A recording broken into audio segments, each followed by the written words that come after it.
आदरणीय दर्शक महानुभाव, हार्दिक स्वागत छ कार्यक्रम बुद्ध राइजको यो श्रृङ्खलामा। सँगै छु म खेमराज रेग्मी।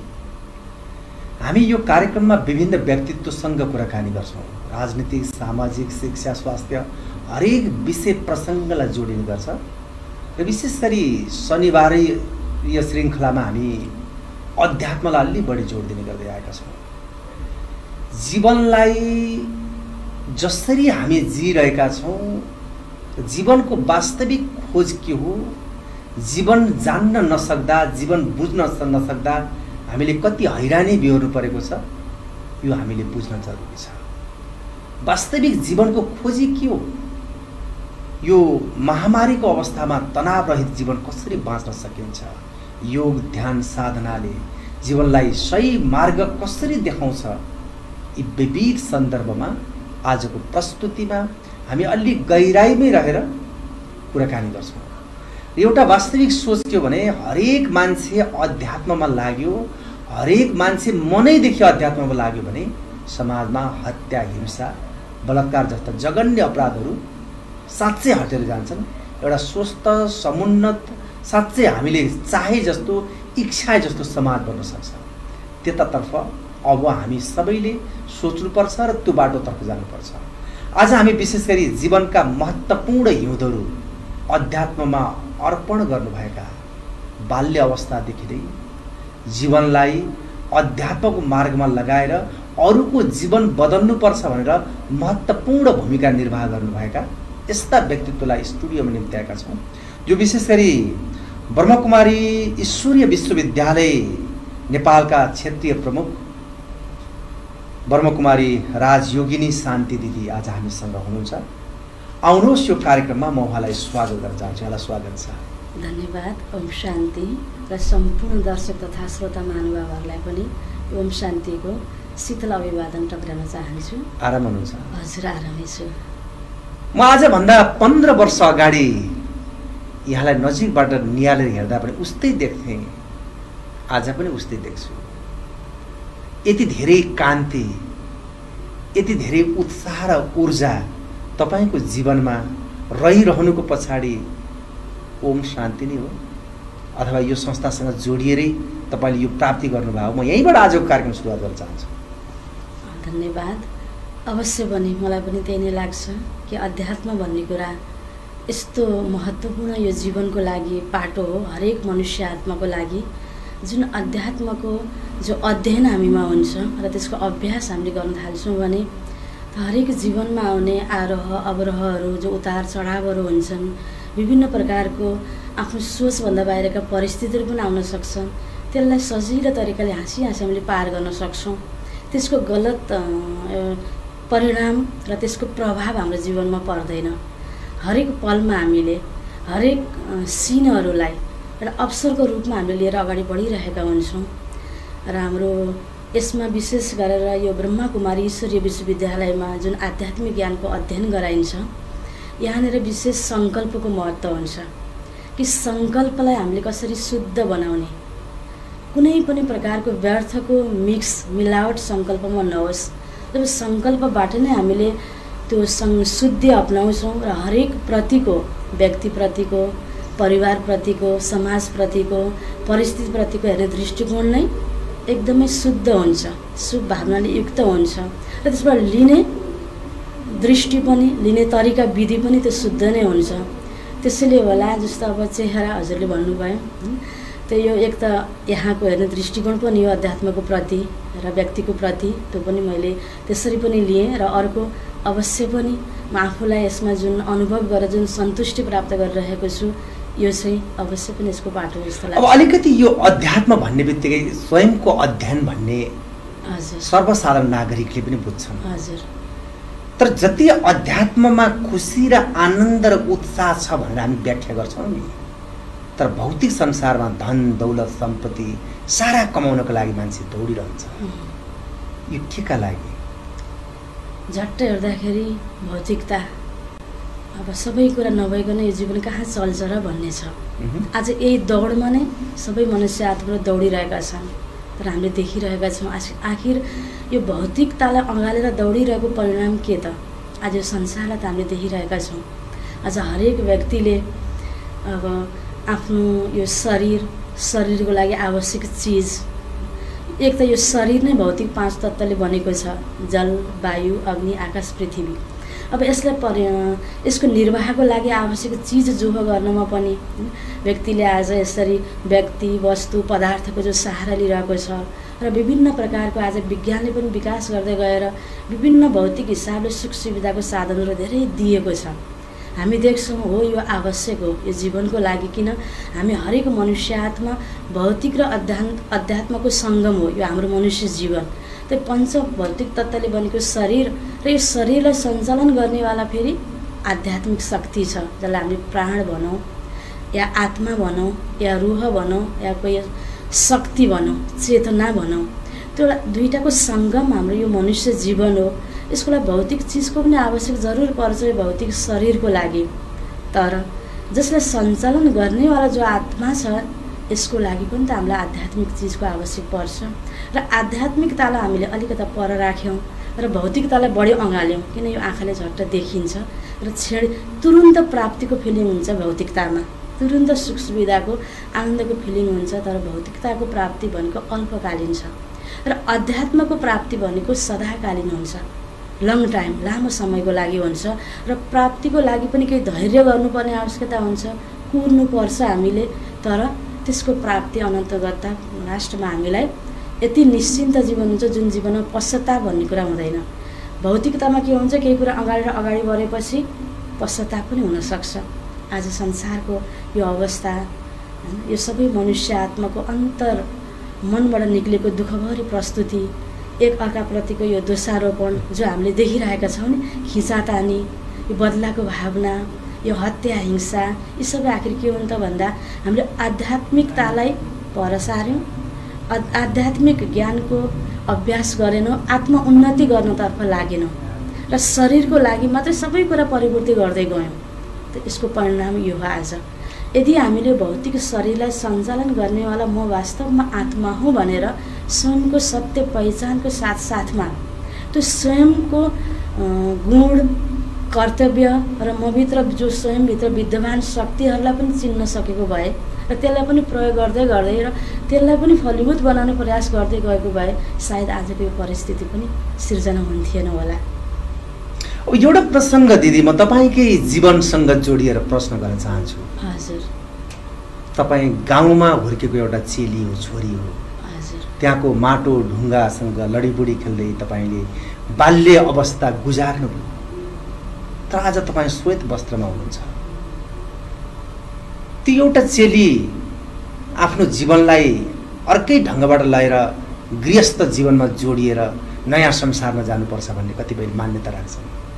कहाँबाट त्यस्तो प्रेरणा आयो आज तपाईँ जुन वस्त्रमा सजिराख्नु भएको छ, यतातिर जाउँ, तिमी यता जानुपर्छ, तिम्रो जीवनको मार्ग यो हो भनेर तपाईँलाई कसले प्रेरणा दियो र यही बाटो तपाईँले किन रोज्नु?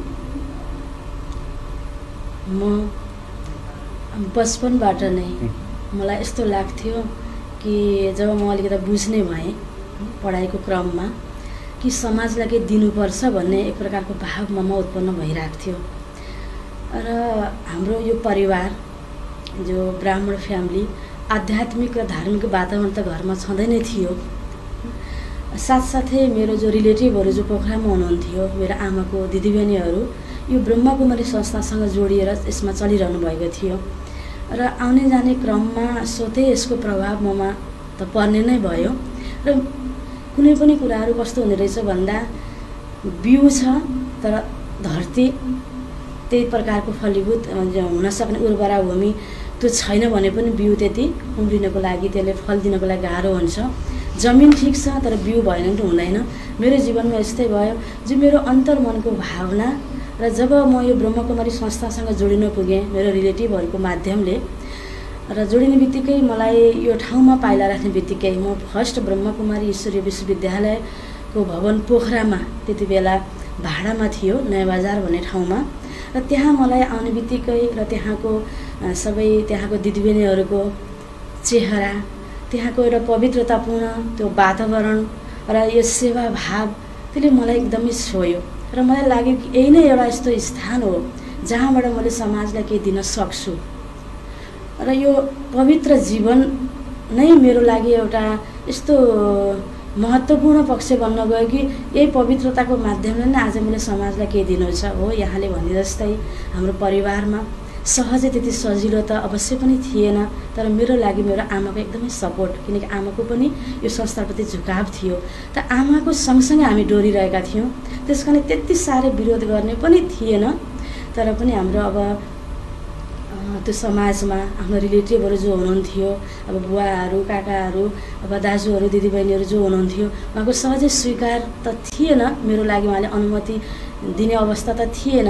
फेरि पनि मेरो स्वैच्छिक मेरो जब मन यतातिर मेरो झुकाव भयो र मलाई आमाको जो सपोर्ट भयो र मैले निर्णय गरेँ कि अब मैले यही संस्थाको माध्यमले नै समाजलाई केही दिन्छु, आध्यात्मिक ज्ञानलाई अप्नाएर हो। मेरो लागि जीवनमा 2 पाटाहरू थिए, र सामान्य र गृहस्थी बनेर जीवन निर्वाह गर्नु र यो संस्थासँग जोडेर समाजलाई केही दिनु, यो 2टा पाटोमा मैले यही नै रोजेँ। र यो सेतो वस्त्र यहाँले भन्नुभयो, झट्ट हेर्दाखेरि कतिपयले नबुझ्ने खण्डमा कहीँ पनि हामी बाटोमा हिँड्छौँ नि, बिचारालाई के भयो होला भन्ने पनि भन्छ होइन। सेतो ड्रेस भन्ने बित्तिकै यहाँले बुझिसक्नु भएको छ, सबैले बुझ्नुहुन्छ।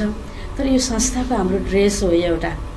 र यो आध्यात्मिक पथमा यो ब्रह्मकुमारी ईश्वरीय विश्वविद्यालयमा दिने राजयोगको शिक्षा र जो ईश्वरीय ज्ञान छ यसलाई अप्नाउने सबैको लागि भने यो ड्रेस अनिवार्य कम्पलसरी छैन। र हामी जो संस्थाभित्र फुल टाइम समर्पित भएर यसबाट सेवा दिन्छौँ, हाम्रो लागि यो ड्रेस हो। अब एउटा कुरा दिदीसँग मैले जोड्न चाहेँ कि संसार सृष्टि र सिर्जनाले चलेको छैन। हजुर हजुर। हजारौँ कुमारीहरूलाई तपाईँहरूले ओम शान्तिमा फुल टाइमर रूपमा जोड्नु भएको छ। तपाईँ यति धेरै आध्यात्मिक चिन्तनका कुरा गर्नुहुन्छ, यति ज्ञानगुणका कुरा गर्नुहुन्छ। जब सृष्टि र सृजना बन्द गरिदियौँ भने एक दिन त यो संसार छाडेर हरेक मान्छे जानुपर्छ। अनि शान्ति कसले जन्माउँछ? फेरि अर्को शान्ति त जन्माउनु पर्यो नि। फेरि यहाँले यति राम्रो प्रश्न गर्नुभयो, जुन कुरा हामी समाजलाई बुझाउन चाहन्छौँ। आज सरसर्ती हेर्दाखेरि सबैले ओम शान्ति भन्ने बित्तिकै जब कोही पनि व्यक्ति यहाँभित्र आएर अध्ययन गर्छ, उसले यसलाई नराम्रो कसैले पनि भन्दैन, किन यहाँभित्र आएर उसले यसको स्वाद लिन्छ, यसको अभ्यास गर्छ, अनि त्यसमा विश्वास थपिँदै जान्छ। उसले त नराम्रो भन्ने कुरा नै भएन। यसकारण कोही पनि त्यहाँ ओम शान्तिमा गयो भने ल है नजानु, जादु लाग्न सक्छ भन्छ। यदि जादु नै लगाउने भएको भए त हामीले सारा हरेक व्यक्तिलाई लगाउन सक्थ्यौँ। त यहाँ कोटोमा कोहीमा पनि कोही आउनुहुन्छ जसले यसको अध्ययन गर्नुहुन्छ, यो एउटा पाटो छ। तर कतिपयले बाहिरै बसेर पनि यसको प्रति आफ्नो एउटा अनुमान लगाइरहनु भएको छ, आफ्नो दृष्टिले हेरिरहनु भएको छ, यसको अध्ययन गरिरहनु भएको छ बाहिरबाट। भित्र बसेर जसले अध्ययन गर्नुभएको छैन। अनि यही नै प्रश्न आउँछ कि यदि सबैले यहाँ जो ब्रह्मचर्य व्रत पालन गरिदियो भने, होइन, सबै कुमारी बनिदियो भने र कसरी सृष्टि चल्छ र? यो महत्त्वपूर्ण प्रश्न हो सबैको, र यो हामी यो बुझाउन पनि चाहन्छौँ। आज यहाँले यही कुरामा उठान गर्नुभयो, मलाई अत्यन्त खुसी पनि लाग्यो। किनकि आज हामीले जस्तो कुनै पनि एउटा सिरियल हुन्छ, कुनै घटनाहरू हुन्छ, त्यसको एउटा पाटोबाट एउटा कोणबाट हेऱ्यो भने त्यति क्लियर हुँदैन। तर त्यसको सम्पूर्ण पक्षको अध्ययन गऱ्यो भने बल्ल हामीलाई क्लियर हुन्छ नि। जस्तो अब कोही अब 50 पार्टको सिरियल होला, हामीले एउटा पार्ट हेऱ्यो भने हाम्रो मनमा क्वेसन आउन सक्ला कि यो एक्टरले किन यस्तो गर्यो होला। तर पुरै पार्ट हेरेको भए हिजो उसले यस्तो गरेको थियो, तब उसले यस्तो गर्यो, चित्त बुझ्छ कुनै पनि घटनाहरूमा। त्यस्तै तरिकाले हामीले सरसर्ती हेर्दाखेरि अहिले अब मनुष्यहरू अब यस्तो अब आमाको गर्भबाट जन्म लिने हो, होइन, यसरी नै अब मातापिता परिवार यो सृष्टि यसरी बढ्दै जाने हो। अनि यसरी नै यो चलिरहन्छ। हामीले अहिले कलियुगको परिवेश, अहिलेको वातावरणलाई हेरेर हामीले यसरी यो प्रश्न गरिरहेका हुन्छौँ। तर जब यो सृष्टिको सुरुवातको क्षण थियो, अब सरसर्ती भन्दाखेरि धार्मिक हिसाबले पनि आध्यात्मिक हिसाबले पनि यो सृष्टि चक्रमा 4 जो भाग हुन्छ, सतयुग, त्रेतायुग, द्वापरयुग र कलियुग। अहिले हामी कलियुगको अन्तिम चरणमा छौँ। जब यहाँ सतयुग थियो, त्यो यही धरती हो, यही दुनियाँ हो, त्यसलाई स्वर्ग भनिन्थ्यो। अब अलग अलग भाषामा कसैले प्याराडाइज भन्छ, कसैले हेभिन भन्छ, अलग अलग भाषामा। तर त्यो एउटा मूल्यनिष्ठ समाज थियो, त्यहाँका मनुष्य आत्माहरू देवतुल्य थिए, जसलाई आज हामीले देवता भनेर पूजा गर्छौँ। त देवताहरू झट्ट हेर्दा त राम, कृष्ण, लक्ष्मी, नारायण, राधा शारीरिक बनावट त हाम्रोभन्दा फरक त छैन, तर हामीले उहाँलाई पूजा गर्छौँ नि आज। त देवताहरूलाई जब हामीले पूजा गर्छौँ त के को पूजा हो भन्दा उहाँको श्रेष्ठताको, यसको पवित्रताको, त्यो पवित्र जीवनको, जसको मन निर्मल थियो, जसको तन पनि सुन्दर थियो, पवित्रतापूर्ण सुन्दरता थियो। र त्यहाँको सृष्टि अहिलेको जस्तो यो काम वासना भोग विलासले अगाडि बढ्थेन। त्यो पवित्र सृष्टि थियो, तर त्यहाँ पवित्रताको पालना हुन्थ्यो र पवित्रतालाई अपनाउनको लागि अलग छुट्टै आश्रम मन्दिरको आवश्यकता थिएन। त्यो गृहस्थ नै गृहस्थ आश्रम थियो। अहिले गृहस्थ अलग छ, आश्रम अलग छ। गृहस्थ अपनाउनेहरू भोगविलासमा काम वासनामा डुबिरहेका छन्, आश्रममा व्यक्तिहरू पवित्र जीवनयापन गर्नुपर्छ भनेर हिँडिरहेका छन्। अहिले यो अलग भएको छ नि, धर्म र कर्म अलग जस्तो बनेको छ। सतयुगमा धर्म र कर्मको ब्यालेन्स थियो, आध्यात्मिकता र भौतिकताको ब्यालेन्स थियो। त्यो जीवन यस्तो पवित्र जीवन थियो र देवताहरूको महिमा गर्दा र हाम्रा धर्मशास्त्रहरूमा पनि हामीले पाउँछौँ देवताहरूको जन्म कसरी भयो भन्दा आज एउटा सीता माताको जन्ममा के देखाइन्छ, हलो जोत्दाखेरि है निस्केको, कतिपय देवताहरू घोडामा उत्पत्ति भएको हैन, या कसैलाई ऋषिहरूको सङ्कल्पले आशीर्वादले गर्भ रहेको हामीले सुन्छौँ नि। त्यसको पछाडिको आज हामीले शब्दार्थ लिएका छौँ। शब्दार्थलाई लिँदाखेरि कता कता यिनीहरू सम्भव जस्तो पनि लाग्दैन। त्यसको भावार्थ हो कि त्यहाँको जन्म योग बलको द्वारा हुन्थ्यो, पवित्रताको बलको द्वारा गर्भ रहन्थ्यो र जन्म हुन्थ्यो भने अहिले यति बेला भोगविलासको द्वारा हुन्छ, काम वासना। त्यस कारणले गर्दा अब अहिलेको समयमा समयको हिसाबले सृष्टिको लागि आज पवित्रताको खाँचो छ र सबैजनाले ब्रह्मचर्य व्रत पालना गर्यो भने, ब्रह्मा कुमार कुमारी बन्यो भने सृष्टि रोकिने होइन कि सृष्टिलाई बचाउँदैछौँ हामीले।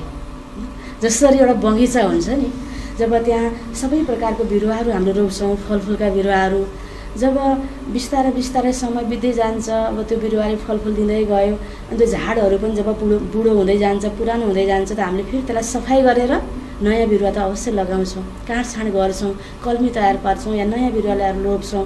त्यस्तै तरिकाले यो सृष्टिको लागि पनि हामीले चाहिँ एउटा अहिलेको छेडेको आफ्नो आफ्नो अहिलेको अवस्थाको जुन परिवेशमा हामी हुर्क्यौँ, जुन वातावरण बाहिर हामीले देखिरहेका छौँ, त्यसको आधारमा हामीले कल्पना गरेका छौँ कि सृष्टि रोकिन्छ होला।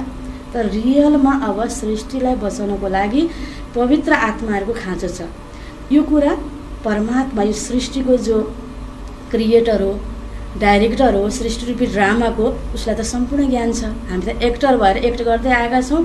पहिलाको एक्ट आफ्नो हामीले बिर्स्यौँ र ड्रामाको अवधिको बारेमा पनि हामीलाई विस्मृति भयो र आज हामीले एकछिनको पाटो हेरेका छौँ।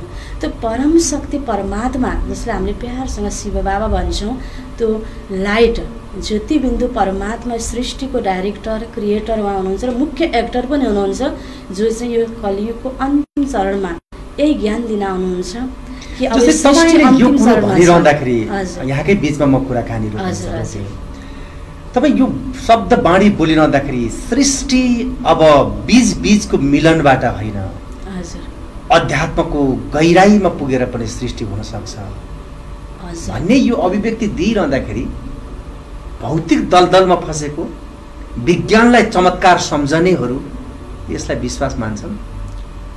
यही नै आजको समस्या हो, जसले आज हरेक व्यक्तिले जीवनमा सुख चाहेको छ, शान्ति चाहेको छ, आनन्द चाहेको छ, निश्चिन्त जीवन चाहेको छ र सुरक्षित जीवन चाहेको छ। यो सुख, शान्ति, आनन्द, प्रेम, पवित्रता, यो निश्चिन्तता, यो सुरक्षा, सेफ्टी, यी कुराहरू हुन् आध्यात्मिक हुन्। भौतिकताबाट कहीँ हामीले एउटा बिउ रोपेर फलाउन सक्ने कुरा यो होइनन्। बजारमा गएर हामीले किनेर लिन सक्ने कुराहरू त होइनन् नि। र जुन कुरालाई अगाडेर आज विज्ञान अगाडि बढ्यो हैन, र आध्यात्मलाई पनि सहारा लिनुपर्ने थियो विज्ञानले। विज्ञान र आध्यात्मको एउटा सन्तुलन चाहिने थियो, विज्ञानले आज पत्याएन। तब त आज विज्ञान बिस्तारै बिस्तारै एउटा सुरुवात भएको छ। विज्ञान अब पछुताउने बेला पनि टाढा छैन, जसले विज्ञानलाई मात्रै सर्वसर्व सोचेको छ। र आज यो आध्यात्मिक ज्ञानमा जब पनि हामीले कसैलाई केही ज्ञान दिन्छौँ र परमात्मा कुरामा जब हामीले केही परिचय दिन्छौँ, ज्ञान सुनाउन थाल्छौँ, त कतिपय व्यक्तिहरू भोलि अनि यो आँखाले नदेख्ने कुरा विश्वास गर्दैन, भगवानको परिचयमा पनि प्रमाण चाहन्छन्। आज कतिपय व्यक्ति भक्ति पूजापाठमा चाहिँ जस्तो हर कुराहरूलाई अब शेषनागको टापुमाथि पृथ्वी अडिएको छ या महादेवको जटाबाट पानी निस्किन्छ भनेर पत्याउने व्यक्तिले पनि आज कतिपयले त्यसमा चाहिँ सत गरेर विवेकको प्रयोग नगरिकन र अन्ध रूपबाट श्रद्धा गर्ने व्यक्तिले पनि, आज विज्ञानले मात्र होइन, त्यो व्यक्तिले पनि कतिपयले पत्याउँदैनन्। त्यो उहाँहरूको दृष्टिकोण हो त्यो। हैन। उहाँहरूले पत्याउनु भने आफ्नो ठाउँमा छ, तर समय अब यस्तो आउँदैछ कि यदि मैले पहिले यसलाई पत्याएको भए, यसमा विश्वास गरेको भए भन्ने समय त बिस्तारै सुरु भइसकेको छ। अब चाहिँ आज कसैले वंश चाहिन्छ है भनेर अब बच्चा बच्चीहरू हैन, अब नाति नातिना चाहिन्छ भनेर अब एउटा सन्तति हैन त्यो पैदा गर्नको लागि र हैन अर्को उसको लागि विभिन्न सम्पत्तिको जोग गर्नेहरू आज एक प्रकारले त्यो पिताभन्दा पुत्र पहिला खतम भएको पनि त छ नि। हाम्रो मनुष्यको चाहना एकातिर छ, प्लानिङ एकातिर छ, तर संसार ड्रामाको प्लानिङ र भगवानको प्लानिङ एकातिर छ। अब हामीले भगवानको प्लानिङ र ड्रामाको प्लानिङलाई विश्वास गऱ्यौँ भने हाम्रो जीवन सेफ पनि भयो, निश्चिन्त पनि भयो र हामीलाई पश्चाताप पनि भएन। हामी एक प्रकारले एकदमै सफल भयौँ, सन्तुष्ट भयौँ। यदि प्लानिङमा विश्वास गरेनौँ भने भोलि सबैको यो अहिलेको जो रोदन छ, दुःख छ, यो अझै बढ्नेवाला छ। यो दुनियाँमा त अझै हाहाकार हुनेवाला छ, किनकि यो अति अन्ततिर गइरहेको छ नि सृष्टि। सृष्टिमा आज न धर्ममा ताकत छ, न आर्थिक क्षेत्रमा कोही ताकत छ। आज विभिन्न समाजलाई बनाउने विभिन्न क्षेत्रहरू छ नि। राजनीतिक क्षेत्रमा हेरौँ, हामीले पहिला कुरा त छोडिदिउँ, परापूर्व सत्यको कुरा छोडिदिउँ, त्रेताको कुरा छोडिदिउँ, द्वापरको पनि छोडौँ, कलिको पनि हामी जन्मेदेखि अहिलेसम्मको यो केही समयको पिरियडलाई हेरौँ न, यो 25-30 वर्षकै अवधिलाई मात्र हेरौँ न। राजनीतिमा पहिला जति ताकत थियो अहिले छ त, धर्ममा पहिला जति ताकत थियो अहिले छ त, कति धर्ममा विभाजन भएको छ, त एकता छैन, सद्भाव छैन। त यो सतयुगमा एकता थियो, शान्ति थियो, पवित्रता थियो, त्यहाँ सबै कुराले सम्पन्न मनुष्य। त्यसो भए तपाईले यो कुरा गरिरहँदाखेरि त्यसो भए आज जुन महामारी, हजुर, कोभिड महामारीको मर्कामा, मारमा, पीडामा हामी छौँ नि, हजुर हजुर, र विश्वका धेरै शक्तिशाली मुलुकहरूले यो पीडा खपे। अर्कोतर्फ एक आपसमा आणविक हात हतियारको चाहिँ तपाईँको घोडबाजी चल्छ, जे जस्ता चाहिँ तपाईँको दुष्कर्महरू समाजमा फैलिएका छन्। यसको प्रतिफल अब कलियुगको अन्त्य हुँदैछ भन्ने सङ्केत हो। हजुर हजुर हजुर, हामी त्यसैमा विश्वास गर्छौँ र त्यही अनुरूप हामी अगाडि बढिरहेका छौँ। र रियलमा अहिले कोभिड भयो, अब यो कोभिड महामारीमा पनि कति मान्छे आत्तिए, छटपटाए। कति बेला त अब कोभिडको अब ले छोयो पनि हैन, र कति बेला छोएन पनि। कति बेला यस्तो तरिकाले छोयो कि त्यो कोभिड रोग लाग्यो कसैलाई भने, कसैलाई रोग नलागिकन भयले छोयो। र मृत्यु र जन्म त स्वाभाविक प्रक्रिया हो जीवनको।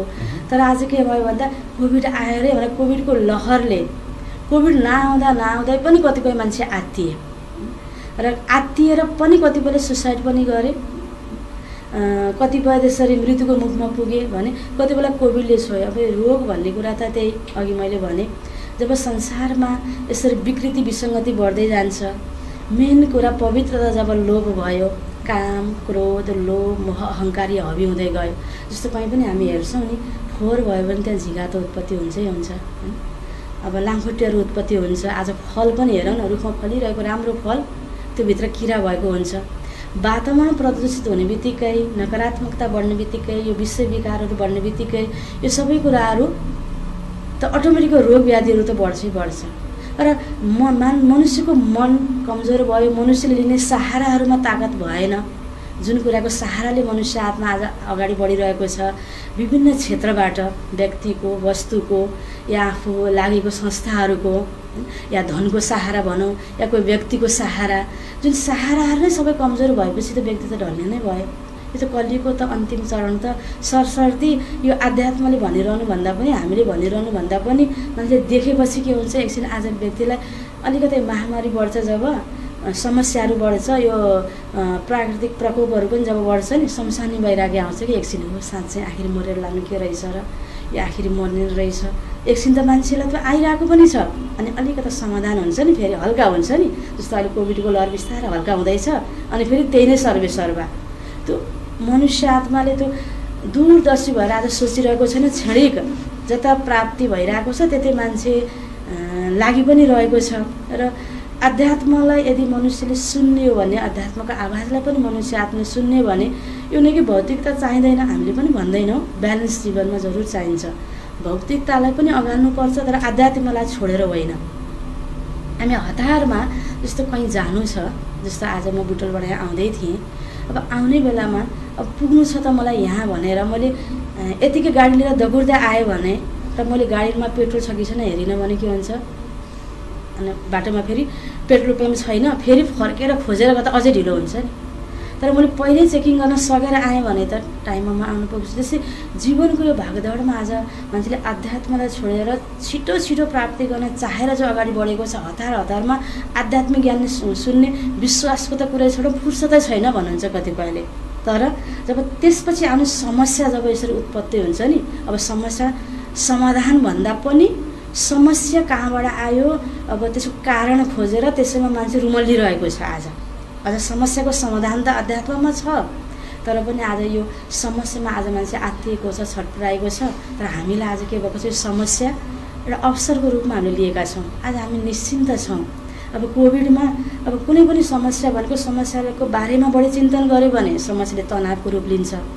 समस्याको कारणप्रति हामी बढी गयौँ र समस्या देखेर डरायौँ भने तनावको रूप लिन्छ।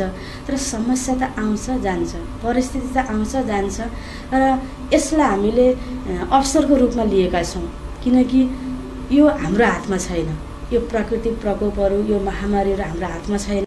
समयको सँगसँगै यो सबै कुराहरू परिवर्तन हुँदै जान्छ र यो कलिगपछि पनि सत्यको त अवश्य आउँछ। जस्तै रात भयो बिहानी त अवश्य आउँछ, त्यस्तै कलिगपछि अब सत्य आउनेवाला छ भनेर हामीलाई के छ, निश्चिन्त छ। अब एउटा प्रश्न यहाँले अहिले शब्द बाणी जोड्दाखेरि वैराग्यता शब्द प्रयोग गर्नुभएको थियो कि? हजुर हजुर। मान्छे जब वैराग्यता बढ्छ नशाको सहारा लिन्छ, गलत प्रवृत्तिलाई चाहिँ तपाईँ हावी गर्ने कर्ममा ऊ जोडिन्छ। वैराग्यता आफैमा खराब कुरा होइन, यदि परमात्मासँग जोड्यो भने वैराग्यताले पनि सही बाटोमा लैजान सक्छ भन्ने तर्क हो। हजुर एकदमै। जब वैराग्य आउँछ त्यो वैराग्य पनि कस्तो हुन्छ नि त, एउटा क्षणिक हुन्छ, हदको वैराग्य हुन्छ, एउटा विहदको वैराग्य हुन्छ। एकैछिन कसैसँग केही कुरा मन मिलेन होइन, अनि योसँग म कहिले पनि बोल्दिनँ होइन, केही चिज मन परेन, अब यो चिज मलाई चाहिँदैन, या कोही समस्या उत्पन्न भयो, यो चिज त बेकार रहेछ, यो चाहिने रहेछ, क्षणिक वैराग्य हुन्छन्। त्यो वैराग्य थाहै नरहन सक्छ होइन। फेरि अब कसैले केही भन्यो, दुःख लाग्यो, उसले फेरि प्यार दिने बित्तिकै फेरि खुसी। कतिपय कुराहरू यस्ता व्यक्ति वस्तु घटनाको आधारमा वैराग्य क्षणिक हुन्छ। र अर्को अघि मैले प्रसङ्ग ल्याउँदै थिएँ होइन, अब परमात्मा अब अहिलेको समयअनुसार कलियुगको अन्तिम चरणमा परमात्माले हामीलाई यो ज्ञान दिनुभयो कि अब कलियुग खत्तम हुँदैछ।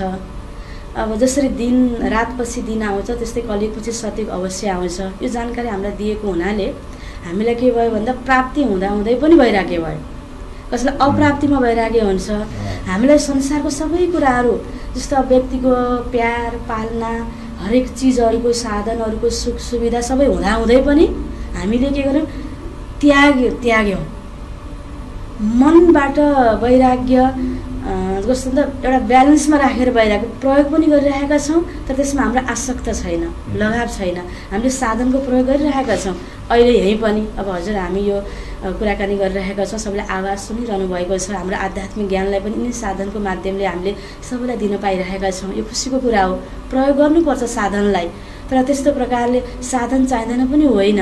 तर यो साधन प्रयोग गर्दा गर्दै पनि साधनालाई पनि कायम गऱ्यौँ भने र साधनमा लिप्त भएन भने, साधन छैन, अब यो नेट फेल भइदियो भने आखिर यो पनि त एउटा एक प्रकारले हुन सक्छ नि त। यो अनेक प्रकारको जो परिस्थिति सिर्जना भइरहेछ, कुनै दिन बिजुली फेल भयो, यो नेट फेल भयो भने पनि हाम्रो मनको साधना फेल भएन भने, हामी साधनामा अगाडि बढिराख्यौँ भने, आज यहाँलाई थाहा छ नि त टेलिप्याथी पहिलाको जमानाको सबै कुराहरू जति बरु हामीलाई थाहा नहोला यहाँलाई त अझै थाहा होला होइन।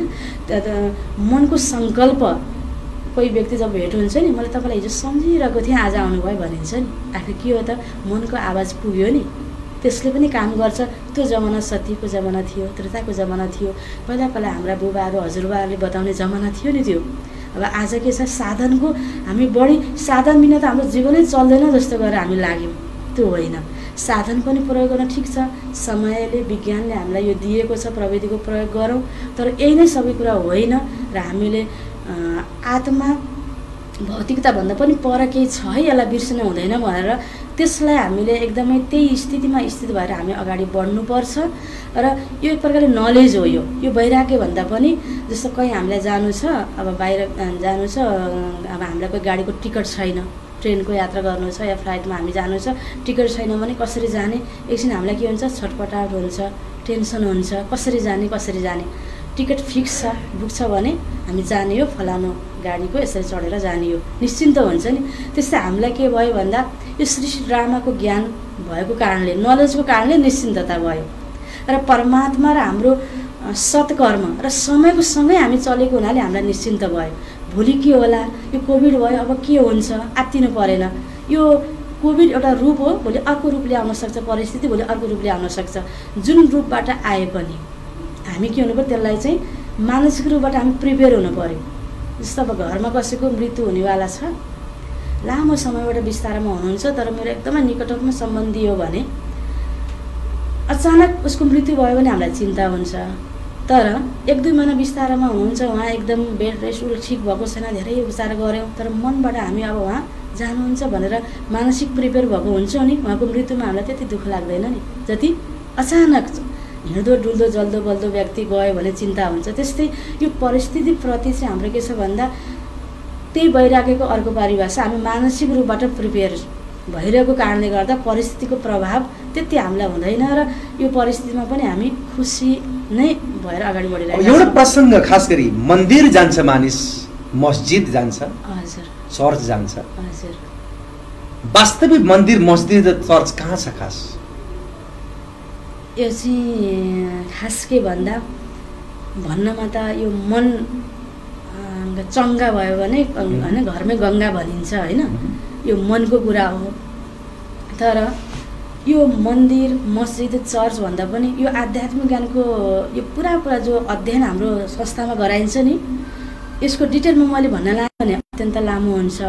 अघि पनि मैले सुरुमा कोट्याएको थिएँ कि सतीक जब थियो नि त्यहाँनिर मन्दिर पनि थिएन, चर्च पनि थिएन, मस्जिद पनि थिएन, यो पूजा आराधना प्रार्थना पनि गर्नुपर्ने थिएन। जब हामी स्वयं सबै कुराले सम्पन्न थियौँ, मन हाम्रो निर्मल थियो, निश्चिन्त थियो होइन, मनमा कोही विषय विकार थिएन, डर थिएन, केही कुरा प्राप्तिका लागि, केही कुरा सहाराको लागि केही स्थानको व्यक्तिको खोजी हुने हो नि। सत्ययुग र त्रेतामा यी केही पनि थिएन।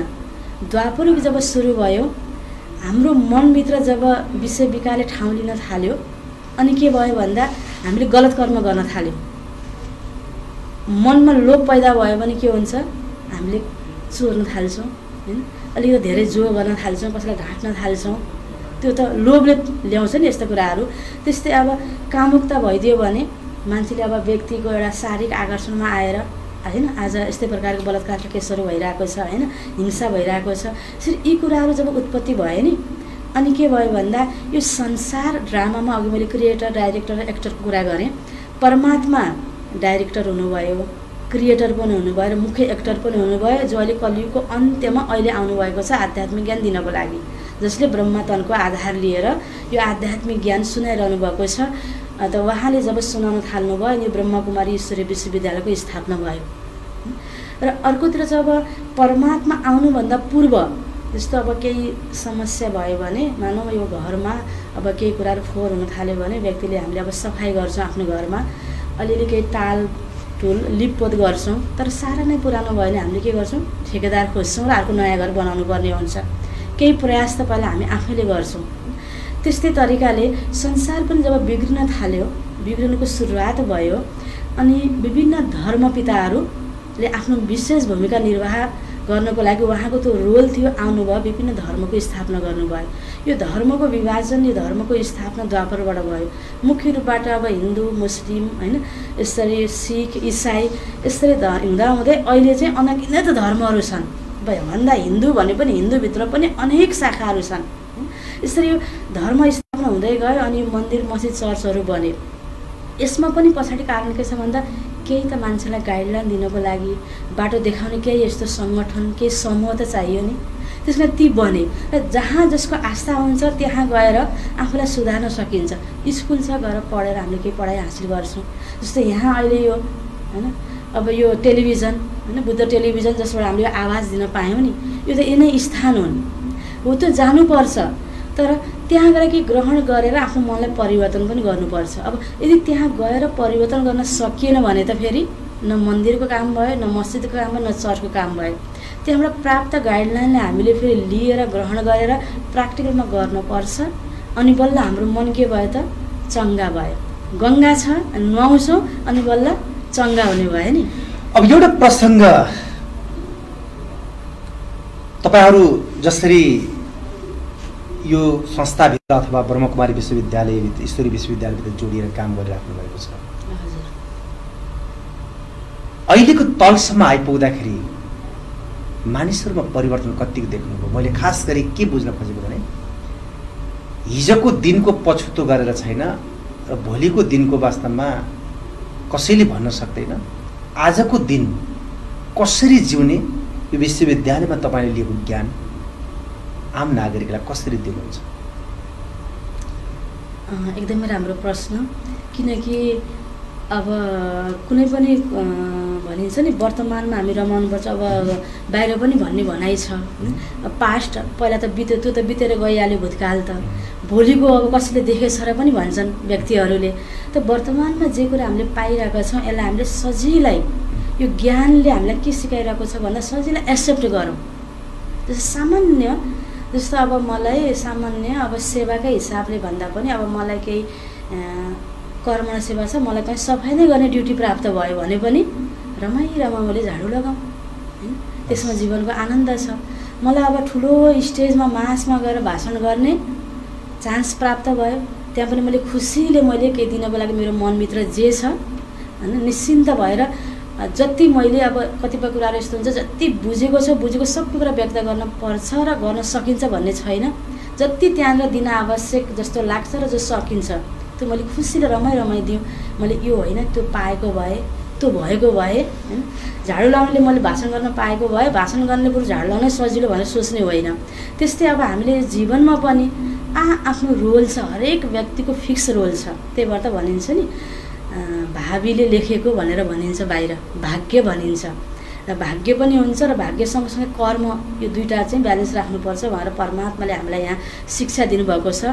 यो ड्रामामा हाम्रो रोल त छ अवश्य, तर राम्रो रोल अदा गर्नको लागि, राम्रो भूमिका निर्वाह गर्नको लागि हामीमा त्यो प्रकारको सोच सङ्कल्पमा त्यही प्रकारको कमजोरको सङ्कल्प होइन कि दृढ र गर्न सक्छु केही मैले भन्ने सङ्कल्प हुनुपर्छ।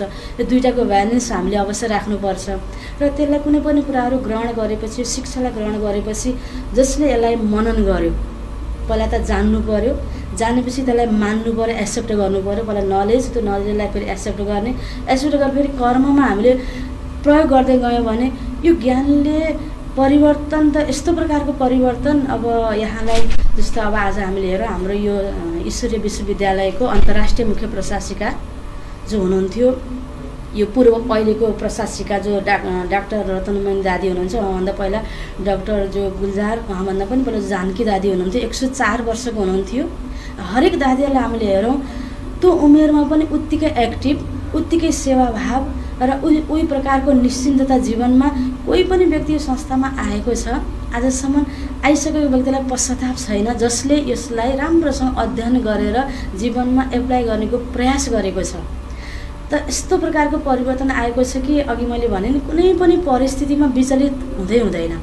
र धार्मिक हिसाबले अर्को पाटोबाट हेर्दा पनि चैतन्यमा नै हाम्रो दादीहरूलाई हामीले हेर्न सक्छौँ, चैतन्यमा नै देवी रूप, उहाँको एउटा क्षणिक दृष्टि, क्षणिक बोली, उहाँको जो पाइला, जहाँ पनि उहाँहरूको पाइला पर्छ, एकछिनको दर्शनको लागि पनि आज कति व्यक्ति लालायत छन्। सारा विश्वले उहाँलाई देवीको रूपमा मानेर उहाँको अगाडि नतमस्तक भइरहेको अवस्था छ। यहाँसम्म कि विभिन्न धार्मिक मठहरूको ठुल्ठुलो आचार्यहरू पनि जब मधुबनमा जानुहुन्छ दादीहरूको सानिध्यतामा, र जति पनि बाहिर एक्टरहरू पनि, फिल्मका एक्टरहरू पनि, कुनै पनि क्षेत्रको व्यक्तिहरू होस्, चाहे भारतका राष्ट्रपतिहरू, प्रधानमन्त्रीहरू, कुनै पनि ठाउँमा मैले अन्तर्राष्ट्रिय मुख्यालयको कुरा गरेँ र भारतको नाम लिएँ, त कोही पनि व्यक्ति दादीहरूको सानिध्यमा जब आबु मुख्यालयमा जब जान्थे त्यो प्रकारको अनुभूति उनीहरूले गर्थे र कतिपयको यस्तो प्रकारको भाव कि आज संसार परिवर्तनको लागि प्रयास गरेको छ त ब्रह्मकुमारी संस्थाले गरिरहेको छ भनेर उहाँहरूले भन्नुहुन्थ्यो। हामीले भन्छौँ, हामीले त आफ्नो ठाउँलाई त राम्रो नै भन्छौँ, तर उहाँहरूको आवाज जो कोही पनि हाम्रो नेपालबाट पनि विभिन्न क्षेत्रबाट हाम्रो दाजुभाइ दिदीबहिनीहरूलाई त्यो माउन्ट आबु मुख्यालयमा जब लिएर गयौँ, आफ्नो ठाउँको त मान्छेलाई के हुन्छ नजिकको तीर्थ हेला भने जस्तै त्यति बुझ्न चासो हुँदैन। जब माउन्ट आबु जाने भनेपछि सबैको एउटा उत्सुकता होइन, सबै त्यो जान पनि खोज्ने, अहिले पनि कतिजना जान खोज्नु भएको छ। तर अहिले हाम्रो कार्यक्रमहरू सामूहिक ठुल्ठुलो कार्यक्रमहरू सम्मेलनहरू अहिले हामीले गरेका छैनौँ यो कोभिडको कारणले गर्दा, र कति जान खोज्नुहुन्छ। त्यहाँ गएर जब फर्किनुहुन्छ त उहाँले नै भन्नुहुन्छ कि यो कलियुगमा स्वर्ग छ त यहीँ छ। ठिक छ दिदी, एकदमै सान्दर्भिक प्रसङ्ग यहाँले जोडिराख्नु भएको छ। समग्रमा वर्तमानको कुरा गर्दाखेरि कुनै पनि कर्म गर्न खुसी हुनका लागि गर्ने होइन, खुसी भएर गर्ने भन्ने तपाईँको तर्क। हजुर हजुर, त्यो भयो भने जीवन सहज ढङ्गबाट जान्छ भन्ने अभिव्यक्ति। म हजुर यो कर्म गरेपछि म खुसी हुम्ला भनेर आज जन्मेदेखि पढेपछि, जागिर पाएपछि, पद पाएपछि होइन, अब यो सबै कुराले हुन्छ भनेपछि त पाइसकेको व्यक्तिलाई सोध्यो भने जीवनमा खुसी छैन नि, पश्चाताप छ। तर यहाँ हामी सानै कुराबाट भगवान् परमात्माले यही सिकाएको नै त्यही वाक्य नै मैले अघि प्रयोग गरेको, चाहे तिमीले स्टेजमा भाषण गर, चाहे झाडु लगाऊ, तर तिमी खुसी भएर गर्नुपर्छ, यो नै जीवनको सफलता हो भनेर हाम्रो पढाइमा आउँछ। अब निचोडमा जाउँ, हामी करिब अन्त्यमा छौँ। यो बुद्ध सामुदायिक टेलिभिजनबाट जसरी सामाजिक सञ्जालको माध्यमबाट पनि हामीले हेरिराख्नु भएको छ, निचोडमा छोटकरीमा तपाईँले के भन्न चाहनुहुन्छ अन्त्यमा? अब यो अहिलेको समयको हिसाबले हामी प्रत्येक मनुष्य आत्माको लागि यो आध्यात्मिक ज्ञान यो जीवनमा अत्यन्त जरुरी छ। समय अन्तिम चरणमा छ र परमात्मा पिताको निर्देशन र समयको माग पनि यही हो। यदि हामीले जीवनमा सफल हुन चाहन्छौँ, निश्चिन्तता चाहन्छौँ र हामीले सबै प्राप्ति गर्न चाहन्छौँ, चाहे सुख शान्ति आनन्द चाहन्छौँ र व्यक्तिगत स्वस्थता, परिवार समाज र सारा विश्वको नै स्वस्थता हामीले चाहन्छौँ र स्वस्थ जीवन हामी यदि जिउन चाहन्छन् भने हामीले आध्यात्मिकतालाई अपनाऊ र आध्यात्मिक जीवनशैली हामीले अपनाऊ र हामीले मनमा शुद्ध सङ्कल्पलाई स्थान दिने गरौँ र यो कार्यको लागि यो ब्रह्मकुमारी ईश्वरीय विश्वविद्यालयमा यहाँहरूले सम्पर्क राख्नुहोला भनेर म सम्पूर्ण दर्शक तथा श्रोता महानुभावहरूलाई भन्न चाहन्छु। महत्त्वपूर्ण समय दिनुभयो, यहाँलाई विशेष धन्यवाद। उत्सवमय, ऊर्जामय र आनन्दमय जीवन बाँचिराख्नु भएको छ। तमामलाई बाँच्ने त्यो प्रेरणा जगाउनु होला। यो समय र संवादको लागि यहाँलाई धन्यवाद दिन चाहन्छु। यहाँलाई पनि धेरै धेरै धन्यवाद र सम्पूर्ण दर्शक तथा श्रोता महानुभावहरूलाई धेरै धेरै धन्यवाद। आदरणीय दर्शक महानुभाव, आज हामीले कुराकानी गऱ्यौँ ब्रह्मकुमारी ईश्वरीय विश्वविद्यालय नेपालका क्षेत्रीय प्रमुख ब्रह्मकुमारी राजयोगिनी शान्ति दिदीसँग। उहाँसँग यो कुराकानीसँगै प्रविधिमा रहेर साथ दिने मित्र नरेश अधिकारीलाई विशेष धन्यवाद दिँदै यो कार्यक्रमबाट म पनि आगे चाहन्छु। नमस्कार।